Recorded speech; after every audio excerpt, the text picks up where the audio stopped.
firme en la fe, mis ojos puestos en Él. Aunque mi mundo caiga, mi esperanza está en Él.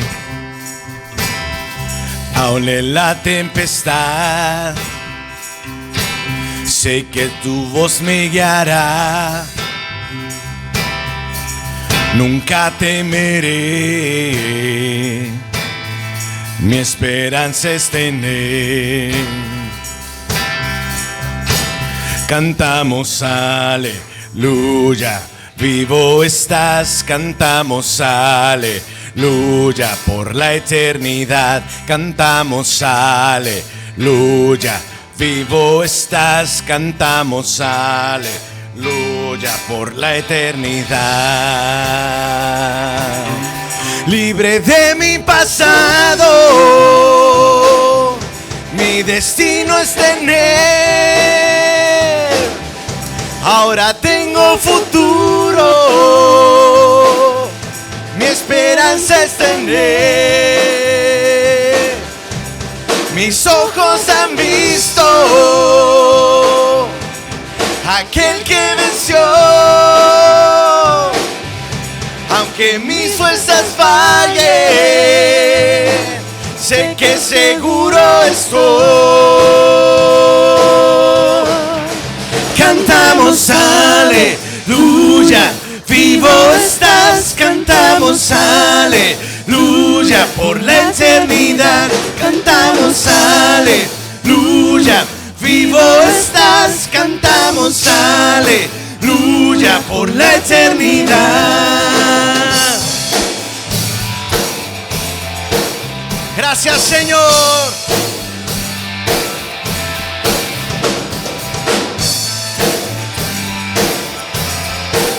Cantamos aleluya, por la eternidad. La tumba vacía, el mundo vencido, porque tú vivo estás. Ahora vivo estoy. Dilo con nosotros. La tumba vacía, el mundo vencido, porque tú vivo estás. Ahora vivo estoy, porque tú vivo estás. Ahora vivo estoy. Cantamos aleluya, vivo estás, cantamos aleluya, por la eternidad. Cantamos aleluya, vivo estás, cantamos aleluya, por la eternidad. Cantamos aleluya, vivo estás, cantamos aleluya, por la eternidad. Cantamos aleluya, vivo estás, cantamos aleluya, por la eternidad. Gracias, Señor. Dale un fuerte aplauso al Señor, aleluya. Te alabamos, Jesús, te alabamos. Gloria a Dios. Sean todos bienvenidos en esta mañana. Qué bueno que están con nosotros. Hermanos, pues les invito a que nos sigan en redes sociales, como siempre, ¿verdad?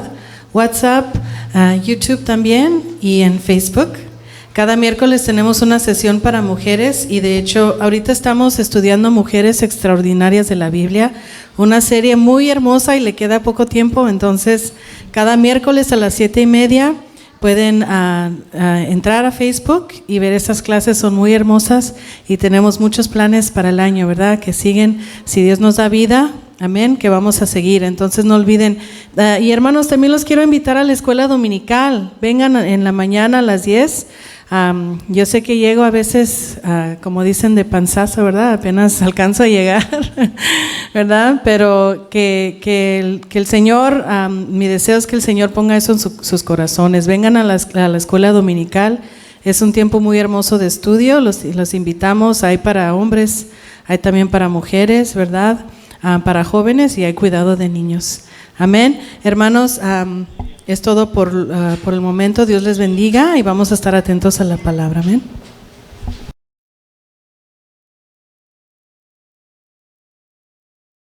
Padre, Señor, en la semana, Dios mío, tenemos luchas, tenemos pruebas, tenemos situaciones, Señor, difíciles.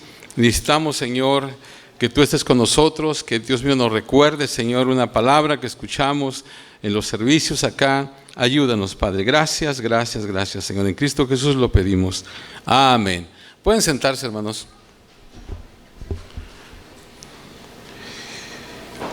En esta mañana, hermanos, quiero terminar con esta serie que hemos estado por algunas semanas, que le hemos puesto Sabiduría de Dios para el diario vivir, basada en el libro de Santiago.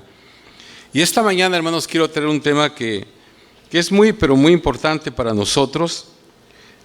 Nuestro tema en esta mañana es cómo orar por tus problemas. Y está basado, hermanos, en los últimos versículos del libro de Santiago, que es el capítulo 5, de los versos 13 al 20. La última parte del verso 16, hermanos, dice de la siguiente manera: la oración eficaz del justo puede mucho. La oración eficaz del justo puede mucho. Hay otra versión que dice: la oración de quien está bien con Dios es poderosa y efectiva. Hermanos, la palabra o el término oración o orar es mencionado en este pasaje como 7 veces aquí en este pasaje. O sea que de eso se trata, ¿verdad? De la oración. Santiago, hermanos, tenía como la fama, ¿verdad?, de ser un hombre de oración. O sea, hay un tremendo poder en la oración. Hermanos, yo no sé si se ha puesto a pensar en esto, pero la oración, hermanos, es el más grande privilegio en la vida cristiana. O sea, es un privilegio. Y también hay un tremendo poder, ¿verdad?, en la oración. Y como digo, la oración es el más grande privilegio de la vida cristiana, poder hablar con Dios. Y es el poder más grande también en la vida del cristiano. O sea que lo que la oración puede hacer es lo que puede hacer Dios. Dios lo puede hacer. O sea, cualquier cosa que Dios puede hacer puede ser hecha por medio y a través de la oración. Sabemos, ¿verdad?, que Dios es un Dios soberano y que y de hecho en la Escritura habla en algunas ocasiones en que Él actuó soberanamente. O sea que sin que nadie orara, Él actuó, pero normalmente de la manera que actúa el Señor es cuando nosotros le pedimos que actúe. O sea, es por la oración. Jesús dijo en una ocasión ahí en Juan: el que en mí cree, las obras que yo hago, Él las hará también, y aún mayores hará, porque yo voy al Padre. Yo no sé si alguna vez usted se ha puesto a pensar, hermanos, en este versículo. No sé si alguna vez usted lo ha meditado, pero es algo tremendo lo que dice aquí. Dice que en mí cree, las obras que yo hago, Él las hará también. Y luego dice, y aún mayores, porque yo voy al Padre. Como digo, no sé si alguna vez usted ha pensado en esto, pero podríamos preguntar, ¿verdad?, ¿en qué forma nosotros hacemos cosas mayores que Jesús? Imagínense hacer cosas mayores que Jesús. ¿En qué forma? Jesús lo dice en el verso que sigue y dice: y todo lo que pidieres al Padre en mi nombre, yo lo haré. O sea que podemos hacer esas cosas por la oración, o sea, a través de la oración. O sea, cualquier cosa que pidas, que ores por ella, Dios puede obrar, ¿verdad? Y podemos, de alguna manera, hermanos, podemos nosotros experimentar eso. O sea, hacer, como dice aquí, verán, mayores que esas, pero es a través de la oración. Hermanos, es nuestra más grande responsabilidad la oración. Pero yo creo que también probablemente es nuestra más grande falla, ¿verdad?, en la vida cristiana. O sea que hablamos mucho acerca de la oración, estudiamos, ¿verdad?, acerca de la oración, pero muchos de nosotros, ¿verdad?, si somos sinceros, quizás no estamos tan satisfechos o muy satisfechos con nuestra vida de oración. Yo sé que tal vez algunos aquí sí, pero hay muchos que tal vez no hemos llegado hasta donde nosotros tendríamos que llegar. Entonces hoy vamos a ver, según lo que dice aquí Santiago, cuándo debemos orar, qué clase de persona puede orar y cómo podemos orar más efectivamente. Son tres cosas que vamos a ver en esta mañana en este pasaje. Entonces, en primer lugar, ¿cuándo debemos orar? Santiago, hermanos, en este pasaje menciona que hay tiempos específicos cuando realmente necesitamos orar. Yo sé que uno puede dar una lista, ¿verdad?, de muchas ocasiones en que nosotros tenemos que orar, pero lo vamos a ver de acuerdo a lo que dice aquí Santiago, que es muy importante esto. Entonces, en primer lugar, ¿cuándo debemos orar? Cuando estamos heridos emocionalmente o cuando tenemos un problema emocional, ¿verdad? Dice el verso 13, ¿está alguno de vosotros afligido? O sea, está herido emocionalmente, haga oración. O sea, cuando estamos heridos, afligidos por un asunto, ¿verdad?, que no tiene nada que ver con lo físico, pero es algo emocional, dice Santiago, haga oración. La palabra, hermanos, original en griego, ¿verdad?, esa palabra afligido, literalmente significa el sufrir una desgracia, el estar en dolor, o sea, estar en una pena grande, estar bajo estrés, bajo tensión. Ahí en el libro de Timoteo, esa palabra es traducida como penalidad, sufrimiento. O sea, él está hablando aquí de un dolor o pena internos causados, ¿verdad?, por circunstancias externas. Puede ser tal vez una crisis financiera, puede ser una crisis relacional, donde hay tensión, ¿verdad? Está todo el tiempo ahí, la tensión está muy alta. Cuando la vida se pone muy difícil, yo creo que todos ustedes se identifican con eso, ¿verdad? En algún momento hemos pasado por esas situaciones. Estás afligido, ¿verdad? Estás bajo tensión. David en el Salmo 18:4 dice, en mi angustia, o sea, estás en angustia, invoqué a Jehová. En mi angustia. O sea, cuando estamos bajo tensión, cuando hay angustia en nuestra vida, tenemos dos alternativas, siempre lo hemos dicho, ¿verdad? Cuando tú estás bajo angustia, cuando estás bajo tensión, tienes dos alternativas, quejarnos u orar. O sea, o te quejas o oras. O sea, podemos orar por nuestros problemas si eso está creando estrés en nuestra vida. Entonces, en lugar de quejarnos, ¿verdad?, podemos orar, pues tenemos el privilegio de hacerlo. Y luego el verso sigue diciendo, dice, ¿está alguno alegre? Cante alabanzas.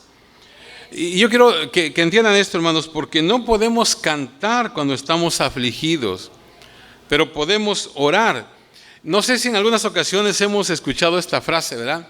Cuando estés en problemas o en dificultades, ponte a cantar, ¿verdad? Ponte. Hermano, no podemos hacerlo. Lógicamente que lo podemos hacer, pero primero dice que tenemos que orar. Y fíjense lo que pasa, hermanos. Al orar, entonces se produce algo sobrenatural en nuestras vidas, algo que cambia, ¿verdad?, nuestra perspectiva, algo que cambia nuestra manera de ver las cosas. Y entonces, aunque el problema siga ahí, nuestra actitud cambia y entonces podemos cantar. Pero la verdad, hermanos, no podemos cantar si estamos en una situación difícil. Lo que tenemos que hacer es orar. ¿Se acuerdan, hermanos, ahí en Hechos 16, cuando Pablo y Silas dice que en medio de la noche estaban ellos presos con los cepos, ¿verdad?, todo? Dice que a medianoche cantaban, ¿verdad?, alabanzas. Pero yo puedo pensar, hermanos, de que antes de cantar ellos oraron, porque eso es lo que sucede cuando usted ora al Señor. Entonces cambia su perspectiva y aunque la situación siga igual, porque muchas veces la situación no cambia aunque usted ore, pero cambia la perspectiva. Es lo que pasó, yo creo, con Pablo y Silas, cambió la perspectiva y entonces ellos pudieron cantar. Pero lógicamente lo que podemos cantar, pero es como resultado, por decir así, de que hemos orado. Hay incluso un canto, ¿verdad?, que es muy antiguo y también donde dice fácil es orar cuando reina la paz, dice, pero en el dolor es mejor cantar. Yo creo que uno puede cantar en el dolor, pero sí ora primero. Entonces, hermanos, ¿cuándo debemos orar? Cuando estamos heridos, lastimados, con problemas emocionales. En segundo lugar, cuando estamos ahora heridos físicamente, o sea, cuando tenemos una enfermedad, cuando tenemos un problema físico. Dice los versos 14 y 15, ¿está alguno enfermo entre vosotros? Llame a los ancianos de la iglesia y oren por él, ungiéndoles con aceite en el nombre del Señor. Y la oración de fe salvará al enfermo y el Señor lo levantará. Y si hubiere cometido pecados, le serán perdonados. Ahora, la palabra enfermo, hermanos, en el original literalmente significa sin fuerzas. O sea, ¿qué es lo que está hablando aquí? Sin fuerzas. O sea, tú estás totalmente acabado, fatigado, imposibilitado a trabajar. O sea, aquí no habla de una enfermedad ligera. Esta persona aquí tiene una seria enfermedad que lo imposibilita para trabajar. Es la palabra, hermanos, más frecuentemente usada para enfermedad. Es la palabra que describe a Lázaro. Cuando Lázaro se enfermó, ¿y qué pasó? Se murió, ¿verdad? Es la misma palabra también que describe a Dorcas cuando se enfermó y murió. Y es la misma palabra que describe al hombre junto al estanque de Betesda, quien estaba enfermo ahí sentado por años y años y no tenía la energía suficiente para levantarse y entrar al estanque, ¿verdad? O sea que se está hablando aquí de una enfermedad seria. Cuando tú estás más allá de la ayuda del doctor, ¿qué tienes que hacer? La única cosa que tienes que hacer es orar. Y luego lo que dice aquí, dice que los ancianos de la iglesia tienen que venir y orar por esa persona y lo ungen con aceite. Ahora, hermano, la Escritura enseña que hay 3 diferentes clases de enfermedades. Yo sé que hoy en día, ¿verdad? Y bueno, casi siempre ha habido mucha enseñanza con respecto a la sanidad. Y a veces, hermanos, como que nos confunden, ¿verdad? Yo quiero por eso tomar un tiempo en esta sección para explicar un poco más. Yo sé que en algunas ocasiones lo he hecho, pero quiero hacerlo una vez más. Porque la Escritura, hermanos, enseña, o sea, que lo que dice la Biblia, que hay 3 clases de enfermedades. Por ejemplo, dice la Biblia que hay una enfermedad de muerte. O sea, que una enfermedad a donde tú te vas a morir. Eso es un hecho. En Juan capítulo 11, verso 4, Lázaro enfermó, ¿verdad? Y sus hermanas enviaron a decírselo a Jesús. Entonces el Señor Jesús les dice, oyéndolo Jesús dijo, esta enfermedad no es para muerte. O sea que, diciendo con eso que sí hay una enfermedad de muerte. O sea que la enfermedad de muerte, hermanos, que es la primera que estoy describiendo, es la que Dios permite para llevarnos con Él al cielo. O sea que hay ciertas enfermedades de las cuales la gente no se va a recuperar nunca. O sea que va a haber una enfermedad algún día de la que nunca te vas a recuperar porque Dios, ¿verdad?, no quiere que tú vivas para siempre aquí en la tierra. O sea, Dios no, pues ese no es el deseo de Dios, ¿verdad? Entonces es una enfermedad de la cual nosotros nos vamos a recuperar. O sea que si cada enfermedad, hermanos, pudiera ser curada por fe, entonces cualquier persona que tuviera mucha fe, pues nunca se muriera, ¿verdad? Pero ustedes conocen a alguien que no se ha muerto. O sea, en algún momento, ¿verdad?, le da una enfermedad, algo le pasa y se muere. O sea que hay una enfermedad con el propósito de llevarnos al hogar. Luego hay una enfermedad, en segundo lugar, que viene como disciplina, y eso es importante también. 1 Corintios capítulo 11, del 28 al 32, dice que porque ellos estaban tomando la comunión indignamente, muchos de ellos estaban enfermando. O sea que el propósito de esa enfermedad es disciplina. O sea, el Señor te está disciplinando porque estás fuera de su voluntad. O sea, cuando pecamos, eso trae enfermedad a nuestras vidas. Y aquí voy a decir algo, ¿verdad? No todas las enfermedades es porque pecaste. Porque muchas veces dicen, es que tú no sanas porque tienes un pecado. No siempre es así. Pero sí hay una enfermedad que sí es como disciplina, porque lo enseña. nos enseña la palabra. Y la tercera clase de enfermedad, hermanos, es la enfermedad para la gloria de Dios. O sea, la enfermedad para la gloria de Dios, hermanos, es una enfermedad que Dios permite en nuestra vida simplemente porque Él quiere curarnos y que esto sea un testimonio al mundo. En Juan capítulo 11, verso 4, el Señor Jesús está diciendo, esta enfermedad no es para muerte, sino para que la gloria de Dios, para la gloria de Dios, para que el Hijo de Dios sea glorificado en ella. Fíjense, no es para muerte, sino que para que el Hijo de Dios sea glorificado en ella. Y luego en Juan capítulo 9, versos del 1 al 3, dice, al pasar Jesús vio a un hombre ciego de nacimiento y le preguntaron sus discípulos diciendo, ¿quién pecó, este o sus padres, para que haya nacido ciego? Fíjense, porque pensaban que alguien había pecado, por eso es que había nacido ciego. ¿Quién pecó, este o sus padres, para que haya nacido ciego? Respondió Jesús, no pecó este ni sus padres. Pero fíjense lo que dice, sino para que las obras de Dios se manifiesten en él. Y luego, ¿qué pasó después de eso?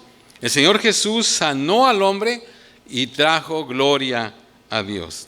Entonces hay tres clases de enfermedad, hermanos. Enfermedad de muerte, como dije, hay una enfermedad de la cual, a menos de que venga el Señor antes, ¿verdad? Pero no te vas a recuperar, a menos de que un accidente o algo, pero una enfermedad que va a venir y que nos va a llevar. Luego hay una enfermedad por disciplina, que es cuando uno peca, ¿verdad? Cuando estás en pecado, puede ser, te viene una enfermedad, y hay una enfermedad para la gloria de Dios. Y la última, esta última es la que Dios quiere sanar. Ahora, hay algunas actitudes, hermanos, que la gente toma con respecto a la sanidad. Por eso dije que voy a tomar un tiempo en porque quiero explicarlo bien esto y que quede bien para ti esto, ¿verdad? Porque como digo, escuchamos a veces muchas cosas con respecto a la sanidad, ¿verdad? Y a veces la gente se confunde. Entonces, algunas actitudes, ¿verdad?, que toma la gente con respecto a la sanidad. Por ejemplo, tenemos al famoso que le vamos a llamar el sensacionalista. ¿Quién es ese? Es la persona, ¿verdad?, que vemos en la televisión, hace grandes reuniones en auditorios, anuncian grandes milagros, ¿verdad? Y luego cuando la gente viene, le empujan la cabeza, ¿verdad?, y lo tiran y le tiran el saco, y bueno, una serie de cosas, ¿verdad? O sea, siempre lo hacen, hermanos, en una atmósfera cargada de emoción. Hay una motivación psicológica en todo eso. Y hermanos, tenemos que tener cuidado, ¿verdad?, con eso. Ustedes saben a lo que me refiero. Hay esas reuniones, ¿verdad?, donde es que ahí voy a ir porque ahí Dios me va a sanar, y entonces te traen y ustedes han visto eso, ¿verdad? Tráigalo para acá. Y luego le pone y ¡pum!, cae por allá. Y levanten otra vez y vuelvan a traer. Y pobre, azota como 3 veces, ¿verdad? Y la cosa se pone así, pero es algo como emocional. Entonces, ten cuidado con eso. Tenemos que discernir, ¿verdad? No vemos a Jesús haciendo eso. Él hizo exactamente lo opuesto en sus sanidades. Si ustedes se acuerdan, hermanos, en todas las veces que Jesús sanó, Él siempre tomó a la persona a un lado de la multitud, en donde estuvieran fuera del bullicio del público, hablaba con ellos, los sanaba y luego la multitud los veía. O sea que Jesús nunca manipulaba a la gente y nunca los usaba para dar un espectáculo, ¿verdad?, para dar un show. Él siempre se preocupaba por sus necesidades más que por impresionar a las multitudes. Él sanaba a la gente quietamente. Ahora, dicho sea de paso, hermanos, solo porque sea un milagro, no significa que viene de Dios. Hermanos, ¿se acuerdan cuando Moisés, ¿verdad?, tiró su vara y se convirtió en serpiente? Bueno, ¿qué es lo que hicieron los demás magos o las demás personas ahí? Pues lo mismo, ¿verdad? O sea que igual tiraron sus varas y se convirtieron en serpientes, solo que la de Moisés se las comió. Y es lo mismo, solo porque algo sea hecho en el nombre del Señor no significa que sea del Señor. El Señor Jesús dijo ahí en Mateo capítulo 7, dice, muchos vendrán en aquel día y dirán, Señor, Señor, ¿no hicimos muchos milagros en tu nombre? Fíjense, muchos milagros. ¿Y qué les dirá Jesús? Jesús les dirá, nunca los conocí. Entonces, hermanos, tenemos que cuidar tener cuidado con eso del sensacionalista, ¿verdad? Yo no estoy diciendo que pierda la fe ni nada, porque hay cosas que las hace Dios, ¿verdad? Pero cuando hay solamente emoción y cuando se manipulan las emociones de la gente, tienes que tener mucho cuidado. A lo mejor, ¿verdad? Algunos de ustedes a lo mejor fueron sanos de esa manera, está bien, ¿verdad? Puede ser que en un momento, pero lo que estoy diciendo aquí es de que tenemos que tener cuidado y discernir realmente cuando es de Dios y cuando no es de Dios. Y luego, hermanos, en segundo lugar está la persona que confiesa, ¿verdad? Que declara, que decreta. Esos dicen que siempre es la voluntad de Dios el sanar a todos. O sea, ese es el grupo de los que dicen, dilo, ¿verdad? Reclámalo, reclama tu sanidad. Ellos dicen la enfermedad es el resultado del pecado y todo lo que tienes que hacer es reclamar tu sanidad y Dios te va a sanar. Y si no sanas es que no tienes fe. Entonces, hermanos, el resultado de eso es que si no hay sanidad, entonces la persona, hermanos, se queda con una tremenda carga de culpa. Porque ellos, sencillamente, hermano, ¿te imaginas? Si tú no sanas, pues es que te quedas con una carga de culpa, ¿verdad? Tal vez sencillamente no creo lo suficiente. Y déjame decirte algo, las falsas doctrinas siempre crean falsa culpa. Siempre. Estas personas dicen que simplemente lo que pides, recibes. Alguien dijo, ¿verdad? Bueno, si lo que pido recibo, pues ¿para qué necesito a Dios, verdad? Si yo lo que pido recibo. Entonces el problema con esto es de que hace a Dios un genio, hace de Dios un genio. De repente Dios me está sirviendo a mí, a mis necesidades, a mis deseos, en lugar de yo estar sirviéndole a Dios. Y si es así, hermano, entonces, ¿dónde dejamos un verso que está en 1 de Pedro, capítulo 4, verso 19, donde dice de modo que los que padecen según la voluntad de Dios, encomienden sus almas al Creador y hagan el bien? O sea que algunas veces el sufrimiento, hermanos, es la voluntad de Dios, es lo que dice aquí. Los que padecen según la voluntad de Dios. Entonces, si sencillamente confieso, declaro, decreto, pues entonces, ¿dónde dejo este texto entonces? Porque a veces, ¿verdad? Como digo, no siempre, pero a veces el sufrimiento es la voluntad de Dios. Ahora, está otro grupo que son los dispensionalistas. Estos son los que dicen que los dones de sanidad fueron solamente para los tiempos del Nuevo Testamento y ya no son vigentes ahora. O sea, hay un problema con eso. Hay un problema con ese punto de vista porque Hebreos 13:8, ¿qué dice? Que Jesucristo, ¿qué dice? Es el mismo ayer y hoy y por los siglos. Entonces, si ya no hay milagros, entonces, ¿dónde dejamos ese texto? Ahora están los racionalistas. Son las gentes que dicen que todo está en tu mente. O sea, si tú estás enfermo es porque tú piensas que estás enfermo. Solo niégalo y estarás bien. Declara, ¿verdad? No estoy enfermo, no estoy enfermo. Y de eso se trata, hermano, la famosa ciencia cristiana, entre otras filosofías. Solo niega lo que está pasando y se irá. Y luego están los realistas, o sea, y yo creo que Santiago, hermanos, era realista. Esta persona reconocen dos hechos. Uno, el hecho de que Dios continúa sanando. ¿Cuántos creen eso, hermanos? Dios continúa sanando. Él sana.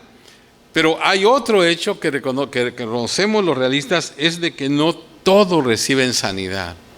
O sea que, y ese es también un hecho de la vida. Dios sigue sanando hoy en día. Él lo sigue haciendo. Pero número dos, Él no sana a todo el mundo. Y la vida, hermanos, es un ejemplo de ello. O sea que a mucha gente Dios la sana, a otros, ¿cuántas veces, verá, cuando a uno lo invitan a que ore por alguien y se muere, ¿verdad? Y pues la gente dice, no, ya no quiero ir o no quiero que venga fulano porque siempre se le muere la gente. Bueno, no sabemos, ¿verdad? Algunos sanan, otros no sanan. Entonces, Santiago era así, ¿verdad? Vuelvo a repetir, los realistas reconocen dos hechos. Uno es de que Dios continúa sanando, pero el otro es de que Dios no sana a todo el mundo. Entonces, ¿qué es lo que Santiago dice que hay que hacer cuando estás enfermo. Dice, tú llamas a los ancianos de la iglesia. Primera de Pedro 5, Hechos 20, Tito 2, nos habla de la estructura de la iglesia. Santiago dice que tú llames a los líderes espirituales de tu iglesia para que oren por ti. Y es extraño aquí, hermano, que mucha gente que dice tener el don de sanidad, siempre insisten en que los enfermos vengan a ellos, en lugar de ellos ir a los enfermos. Dice, llame a los ancianos. O sea, ¿quién es el que llama? El enfermo, ¿verdad? Ahora, lógicamente que cuando en los tiempos de Santiago, ¿verdad? Pues no había teléfono, o sea que entendemos, ¿verdad? De que había que buscarlos, ¿verdad? Y atraerlos, llamarlos, pero no por teléfono, pues no había teléfono, pero había que llamarlos. O sea, Santiago está hablando de llamarlos a tu casa. Tú estás enfermo, no puedes levantarte de la cama, tú llamas a los líderes espirituales a que vengan a tu casa y les pides que oren por ti. Ahora, hermanos, esto implica que esto es algo que recibes por pertenecer a una iglesia local. O sea, cada cristiano, hermano, necesita identificarse con un cuerpo de creyentes. ¿Por qué? Una buena razón es que cuando estás enfermo, tú sabes a quiénes llamar. O sea, si tú no perteneces a una iglesia, pues a quién llamas, ¿verdad? Entonces, cuando tú perteneces a una iglesia, tú llamas. O sea, que te identificas con un cuerpo, entonces llamas. Hermanos, en el Nuevo Testamento se dice que no había, hermanos, esa clase de cristianos que van solamente de un lado a otro. Esos cristianos, ¿verdad? Que solamente, como ahora tenemos, ¿verdad? Que nomás se la pasan en su casa, viendo la televisión, ¿verdad? Viendo servicios, digamos, pues conectándose a una iglesia, qué sé yo, en la casa, o tal vez escuchando solamente la radio. No había tal cosa en el Nuevo Testamento, tal cosa como esa. O sea, cada persona en el Nuevo Testamento, era miembro de una iglesia local. Porque dice la Biblia, ¿verdad?, que somos el cuerpo y cada uno somos miembros los unos de los otros. Y el valor de ello entonces se mira cuando tú estás en necesidad, hay alguien ahí para cuidarte. Ese es el asunto, ¿verdad? O sea, si sencillamente mucha gente no cree en eso, pues por eso ya no vienen a las iglesias, pero tienes que estar ahí. Yo siempre les he dicho, ¿verdad?, que a mí me ha dado tristeza a veces cuando alguien tiene una necesidad y pues no tiene una iglesia. Y nosotros muchas veces les hemos ayudado, y créanme, hermano, nosotros le hemos ayudado a mucha gente así, pero yo digo, bueno, es que los primeros son los que están en la iglesia, ¿verdad? Yo me acuerdo que una ocasión me llamó un hombre y me dice, no, pues fíjese que tengo necesidad y se invita a predicar y todo. Y bueno, yo lo invité, ¿verdad? Y luego después me dice, hermano, es que necesito una ofrenda. Y me estuvo, y al final le digo, un hermano, le digo, pero ¿qué tú no eres miembro de una iglesia? Dice, sí, pero es que no sé qué. Digo, hermano, mira, yo lo ayudé como 2 o 3 veces, pero después le dije, hermano, ¿sabes qué? Digo, mira, nosotros tenemos necesidades en la iglesia también. Y tenemos gente que tiene necesidad en la iglesia y pues en lugar de darte a ti, hermano, perdona, pero se lo voy a dar a él porque él es de acá. O sea, si tú tienes una iglesia, tú tenías que estar ahí. Y es triste, hermanos. Yo les platiqué, ¿verdad?, que una ocasión una persona se murió aquí en el War Memorial. Él había pertenecido aquí a la iglesia, pero él decidió irse. Y cuando estaba ya bien enfermo, esta persona me llamaron, ¿verdad? Pues yo ya no era su pastor, o sea, tenía como 2 años que no estaba aquí.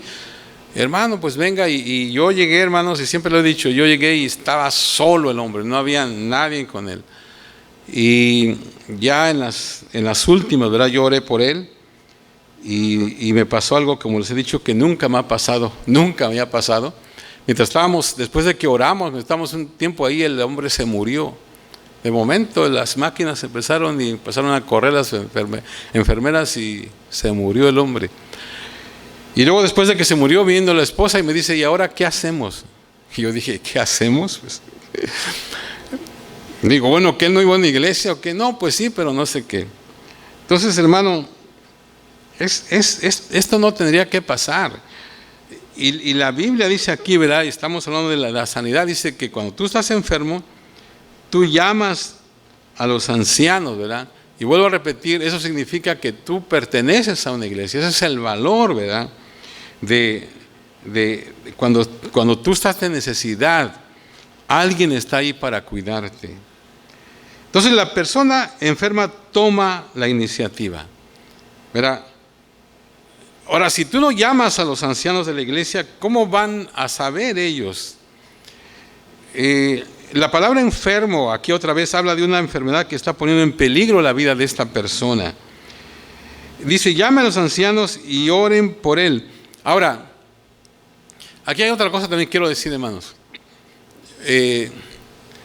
Fran dijo ahorita, ¿verdad? Nos vamos a ir. Sabemos, ¿verdad? Que se van de vacaciones y todo. Pero hay mucha gente, hermanos, que tiene la costumbre de a veces venir una vez o venir cada mes se aparecen, ¿verdad? Entonces, si no los vemos en la iglesia, pues uno cómo va a saber, y si se enfermó, uno cómo va a saber. Muchas veces yo he dicho, pues yo pensaba que estabas de vacaciones o andabas en otras iglesias, como nunca te paras aquí. Hermano, estaba enfermo y usted no me... Pues si no lo sabía, no soy mago, hermano. Pues como nunca te apareces, pues cómo te voy a saber si estás enfermo. Entonces, ese es otro valor, ¿verdad? Que tienes que estar en una iglesia. Entonces, dice aquí, ¿verdad? Que tienes que llamar, ¿verdad? Y luego entonces vienen y oran por él. Dice, ungiéndole con aceite. El aceite, hermanos, es símbolo del Espíritu Santo.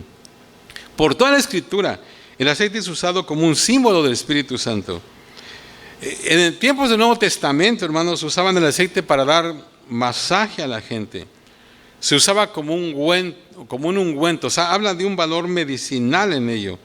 ¿Se acuerdan del buen samaritano? Que él tomó al hombre, le aplicó aceite, verán sus heridas, vendó sus heridas y luego lo vendó. O sea, el aceite era usado para propósitos medicinales, pero aquí el aceite es usado como un símbolo del poder del Espíritu Santo. Era solo como una ayuda a la fe, ¿verdad? O sea, el énfasis está en el poder de la oración, no en el poder del aceite. Era solo un símbolo que se usaba. Y luego dice, en el nombre del Señor. O sea, Dios es el sanador, ¿verdad? No la persona. Ahora, ¿cuáles son los resultados? Dice en el verso 15, y la oración de fe salvará al enfermo, y el Señor lo levantará, y si hubiera cometido pecados, le serán perdonados. Entonces, eso es lo que se debe hacer en la iglesia. Esa es la manera bíblica de hacerlo. El enfermo llama, los ancianos van, oran, y Dios obra. Pero en ocasiones, hermanos, Dios se lleva a la persona. Entonces, humildemente nosotros aceptamos la voluntad de Dios en ese punto. Pero esto, hermanos, es lo bíblico. Entonces, hermanos, la Biblia dice que cuando estoy herido emocionalmente debo de orar. Cuando estoy herido físicamente, llamo a los líderes de la iglesia, a los líderes espirituales de la iglesia para que oren por mí. Y en tercer lugar, hermano, ¿cuándo debemos orar? Cuando estamos heridos espiritualmente. Dice el verso 16, confesaos vuestras ofensas unos a otros y orad unos por otros para que seáis sanados. Hermanos, ahora, ¿verdad? Tanto como en los días, como en los días de Jesús, en algunos casos, como dije hace un momento, se enseña que toda enfermedad será resultado del pecado. Pero aunque por un lado hemos dicho que hay una enfermedad que viene como disciplina de parte del Señor, también vemos ahí en Juan 9 que el Señor dijo del hombre que había nacido ciego que nadie había pecado. Por otro lado, hermanos, Jesús enseñó que muchas de nuestras enfermedades nos las buscamos nosotros mismos. Si no seguimos los principios de Dios, nuestro cuerpo lo va a sufrir algún día. O sea, miren, si yo no cuido mi cuerpo, si no como bien o como de más, ¿verdad? Si no duermo bien, si no hago ejercicio, entonces una cantidad de enfermedades van a venir a mí.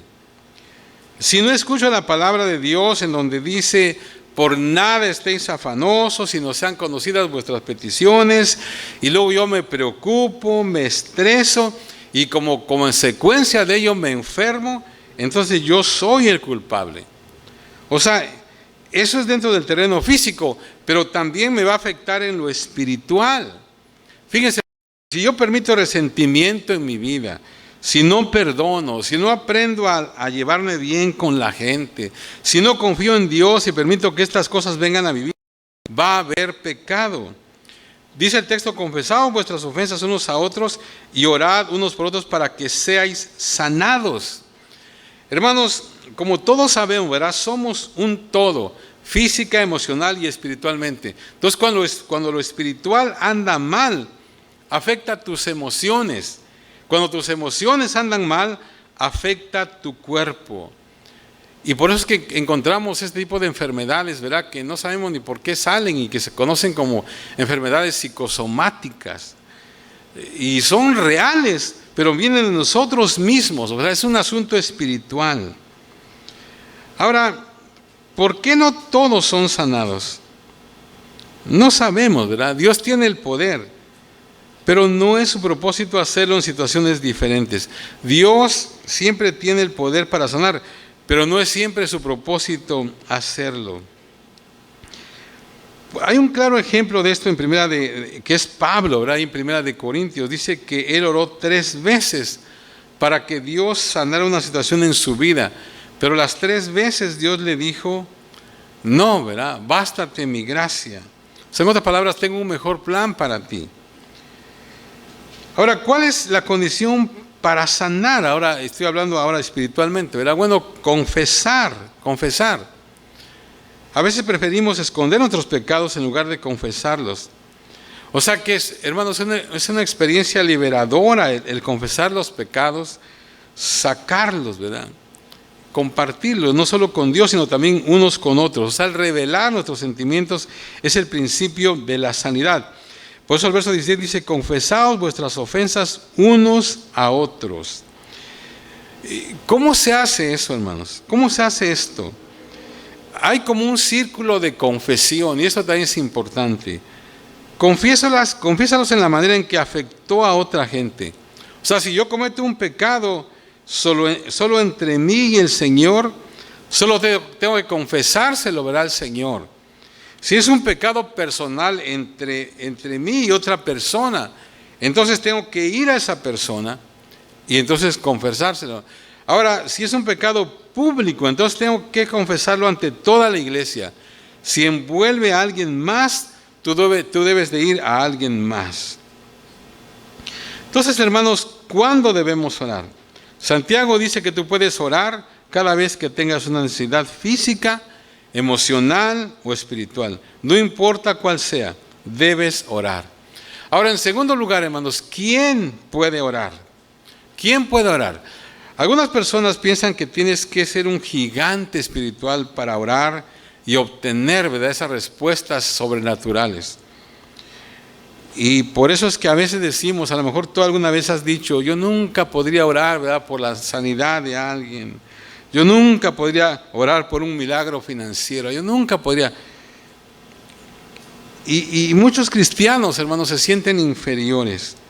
Entonces, como resultado de esto, Santiago usa a un hombre llamado Elías, ¿verdad?, como una ilustración. Y dice el verso 17 y 18: Elías era hombre sujeto a pasiones semejantes a las nuestras, y oró fervientemente para que no lloviese, y no llovió sobre la tierra por 3 años y 6 meses. Y otra vez oró, y el cielo dio lluvia, y la tierra produjo su fruto. Ahora, déjenme decirles esto, hermanos. En el capítulo, en 1 Reyes 19, ¿verdad?, donde se encuentra esta historia de Elías, vemos que después de la gran victoria que Dios le dio en el monte Carmelo, él corre, ¿verdad?, por miedo a Jezabel. Y lo encontramos a él diciendo: Señor, quítame la vida, porque no soy digno, no soy mejor que mis padres. Fíjense, él no tuvo miedo de los 400 profetas de Baal, pero corrió por las amenazas de una mujer. Y en ese pasaje, hermanos, en los primeros 10 versos, Elías muestra miedo, resentimiento, culpa, enojo, soledad, abandono, preocupación. O sea que es por eso que dice Santiago que Elías era un hombre sujeto a pasiones semejantes a las nuestras. O sea que era como nosotros, pues. Era igual. O sea, En otras palabras, era igual que nosotros, sin embargo, él lo oró. Él oró esa oración y dice que vino un milagro tremendo. Entonces la lección de la vida de Elías es de que tú no tienes que ser perfecto para orar. No tienes que ser perfecto para ver la respuesta a tus oraciones. O sea que es para gente ordinaria. Lógicamente, ¿verdad? Tienes que tener fe y todo, pero es para gente ordinaria. Otra vez en 1 Reyes 18, Elías estuvo a solas con Dios y humillándose a sí mismo. Si tú lo lees ahí, Elías oró por lluvia. Dice que oró 7 veces. O sea que él fue persistente, no se rindió. Verá, de momento, un día vio una pequeña nube que se formó en el cielo y él dijo, viene una tormenta, y así sucedió. O sea que Dios usa gente ordinaria para hacer cosas extraordinarias a través de la oración. Entonces, la respuesta a quién puede orar, bueno, cualquier persona, pues esa puedes poner como respuesta, cualquier persona que tenga fe y que le crea a Dios. O sea que no tienes que ser un gigante espiritual para que tú puedas hacer oraciones tremendas también, ¿verdad? O sea, pues este es el ejemplo, pues, ¿verdad? Aquí vemos a Elías, era exactamente, ¿verdad? Era humano exactamente como nosotros, porque todo lo que se dice ahí, todas las cosas que pasó, las que pasamos nosotros, ¿verdad? Entonces Dios usa gente ordinaria para hacer cosas extraordinarias a través de la oración. Y para terminar, hermanos, ahora, ¿cómo podemos orar efectivamente? ¿Cómo podemos orar efectivamente? Quiero, hermanos, quiero que repasemos, 4 condiciones para la oración efectiva que Santiago menciona en su libro. En primer lugar, tenemos que pedir. Pide. Eso suena muy simple, pero en muchas de nuestras oraciones nunca pedimos nada, fíjense. Pide. A veces nunca oramos específicamente, ¿verdad? Entonces, mientras más específicas sean tus oraciones, más grandes, más grandemente vas a ser bendecido en la respuesta. O sea, sé específico. Santiago dice, no tenéis lo que deseáis porque no pedís. Sé específico. Pide. Luego, en segundo lugar, ten la motivación correcta. Y aquí estoy tomando pasajes de Santiago más atrás, ¿verdad? En Santiago 4:3 dice, pedís y no recibís porque pedís mal para gastar en vuestros deleites. O sea, tienes que tener la motivación correcta. Si vas a pedir en oración, asegúrate de que tus motivos sean correctos, ¿verdad? No por egoísmo, ¿verdad? Sino por una razón genuina, ¿verdad? Que es la gloria de Dios. O sea, pero ten la motivación correcta. Número 3, limpia tu vida. O sea, esa es también una condición, ¿verdad? Dice, la oración eficaz del justo puede mucho. Yo quiero que si tienes tu bosquejo circules esa palabra justo. O sea, si tú eres cristiano, tú eres justo. No estamos hablando aquí de perfección, estamos hablando de justicia. Justicia, hermanos, es nuestra posición delante de Dios cuando llegamos a ser creyentes. O sea, delante de Dios somos justos delante de Dios cuando tú eres creyente. O sea, no tiene nada que ver con perfección. Déjame decirte esto, si Dios solamente respondiera a las oraciones de la gente perfecta, ¿sabes cuántas oraciones contestaría el Señor? Ninguna, ¿verdad? Porque levanten la mano los perfectos en esta mañana. Siempre les platico de mi amigo Richard, ¿verdad? Y en broma siempre decía, yo soy perfecto. Oh, dijo, solamente una vez no fui perfecto, cuando pensé que no era perfecto. Pero hermanos, nadie es perfecto. Entonces, si respondiera a Dios solamente oraciones de personas que fueran perfectas, pues no respondería nada, ¿verdad? Porque nadie es perfecta. Pero Dios quiere que tengamos una vida limpia. En el Salmo 66:18 David dice, si en mi corazón hubiese yo mirado a la iniquidad, el Señor no me habría escuchado. Entonces necesitamos tener una vida limpia delante de Dios. Proverbios 28:9 dice, el que aparta su oído para no oír la ley, su oración también es abominable. Isaías 59:2, pero vuestras iniquidades han hecho división entre vosotros y vuestro Dios. O sea que porque pensaban ellos, ¿verdad?, que Dios no los quería escuchar. Dicen, no, no es eso, son nuestras iniquidades. Y si vuestros pecados han hecho ocultar de vosotros su rostro para no oír. O sea, no es que Dios no quiera escuchar, sencillamente, bueno, mira lo que dice ahí. Y en cuarto lugar, hermano, pide con fe. Espera una respuesta. Santiago 1:6 dice, pero pida con fe, no dudando nada. O sea, cuando vengas a Dios, cree que Él quiere contestar tu oración. Confía, o sea, no dudes, cree. Hermano, ¿qué tan importante es para ti tu vida de oración?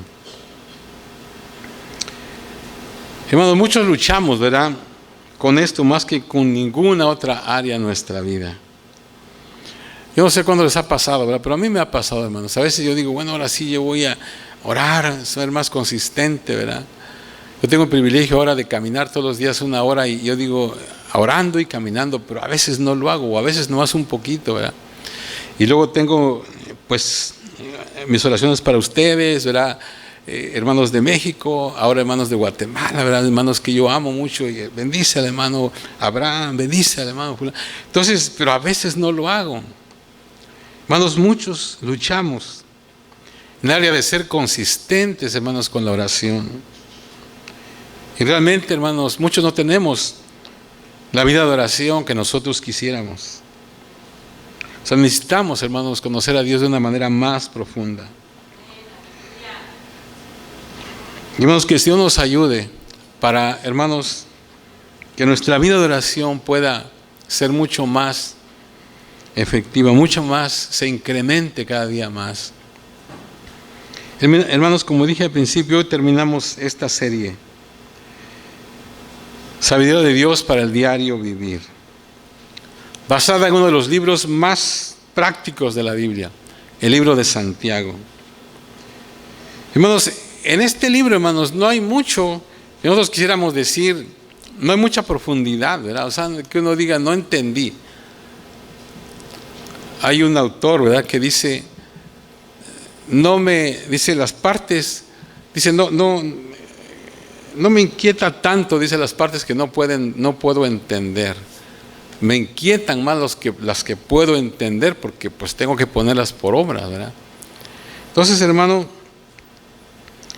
dice la Biblia, si sabéis estas cosas, bienaventurados seréis si las hicieres, ¿verdad? Entonces, hermano, como dije, estamos terminando esta serie. Y hermanos, espero que alguna de estas cosas se haya quedado en tu vida. Y vuelvo a repetir, no tienes que ir muy profundo, ¿verdad?, y decir, ¿y qué? No, todo es muy sencillo, hermano. Muy sencillo. Pero también muy, muy práctico, ¿verdad? Muy práctico. Y ojalá estas enseñanzas, ¿verdad?, puedas tú en la semana, ¿verdad?, ponerlas en práctica desde que empezamos. Cada semana lo que escuchaste con respecto al futuro, con respecto a todo esto, ¿verdad?, a la lengua, con respecto a los problemas, con respecto a llevarnos bien con otros, ¿verdad?, que nosotros podamos, hermanos, confiar en el Señor y que podamos nosotros, hermanos, poner en práctica su palabra. Póngase de pie, hermanos, vamos a orar en esta hora. Señor, te damos gracias, Padre, porque nos has permitido, Señor, una vez más transitar, Señor, por tu palabra en el libro de Santiago. Y, Señor, un libro muy práctico, Señor. Sabiduría tuya, Señor, para el diario vivir. Ayúdanos, Dios mío, ayúdanos, Señor. Ayúdanos, Señor. Dios mío, otra vez, no son las partes difíciles las que nos inquietan en la Biblia. Son las partes, Señor, fáciles. Porque, Dios mío, estamos, Señor, obligados, Señor. Estamos, Dios mío, no tenemos excusa para no ponerlas en práctica. Yo te pido que tú bendigas, Señor, a tu pueblo. Bendice, Señor, a tu iglesia. Y, Dios mío, podamos llevarnos esto en nuestros corazones. Dios mío, podamos poner en práctica, Señor, cada una de estas enseñanzas. Ayúdanos, Padre. Si tenemos que tal vez volverlas a escuchar una vez más, que lo hagamos y que podamos, Señor, Dios mío, traer gloria a tu nombre en todo lo que hacemos, Padre. Gracias, gracias, gracias, Padre. Vamos a cantar, hermanos, ahora y mientras cantamos, si usted quiere pasar al altar y decirle, Señor, ayúdame, Padre, a poner, ¿verdad?, alguna de esas palabras que tú escuchaste en este tiempo, alguna cosa que tal vez estés luchando. Como dije, yo creo que este tema de hoy, ¿verdad?, la oración, yo creo que todos luchamos con nuestra vida de oración. Muchos no tenemos tal vez la vida de oración que quisiéramos tener, pero Dios, hermanos, quiere que nosotros seamos cada vez podamos avanzar más, y el Señor nos da los medios y las formas de hacerlo. Así que si usted quiere pasar y decirle al Señor, Señor, ayúdame, Padre. A lo mejor tú has tenido problemas con la lengua, a lo mejor tú has problemas con relacionarte con otros, no sé. A lo mejor has tenido problema con el dinero, tal vez hablamos de las finanzas, del futuro, no sabemos. Habla con Dios en esta mañana. Entrar en tu presencia y adorar. Gracias, Señor.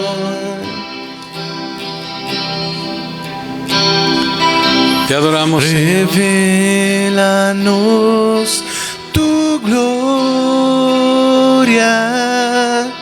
Deseamos ir mucho más en ti.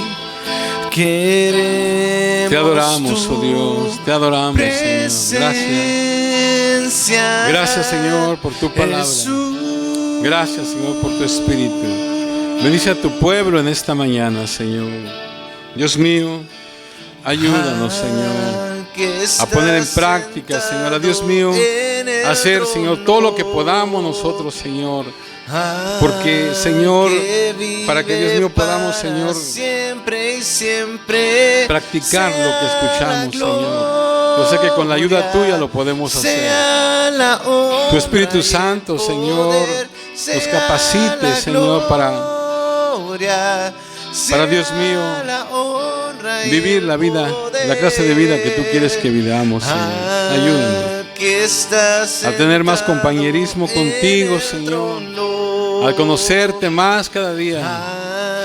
Esos frutos, Señor, de tu Espíritu se van a manifestar en nuestra vida, Señor. Y vamos, Señor, a ver, Padre Celestial, una transformación cada día en nuestra vida. Ayúdanos, Padre. Ayúdanos.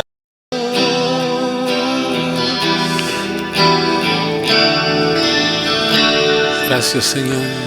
Quiero conocer